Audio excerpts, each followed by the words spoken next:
Artėjant pavasariui, natūralu, kad kiekvienas automobilio vairuotojas, automobilio savininkas siekia paruošti savo automobilį sezonui, kad išvengti netikėtumų ir staigmenų kelyje.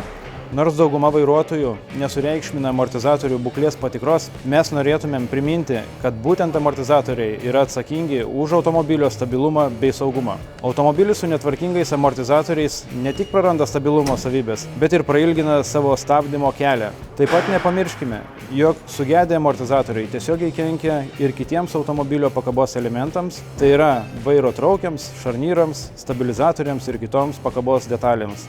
Nes automobilio ratas, kurio amortizatorius netvarkingas, turi ženklų judėjimą ir gerokai sutrumpina visų kitų pakabos detalių darbą nuo pernelyg didelės vibracijos.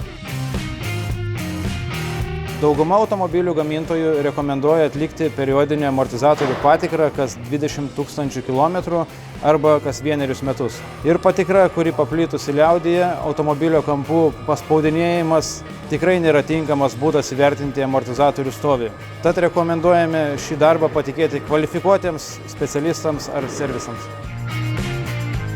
Šiandieną šitam automobiliui mes pakeitėme priekinius amortizatorius, tai yra jų komplektą, amortizatorių apsaugas, pakeitėme amortizatorių atramas, pasirinkome EGT prekinį ženklą už jo aukštą kokybę ir 24 mėnesių suteikiamą garantiją.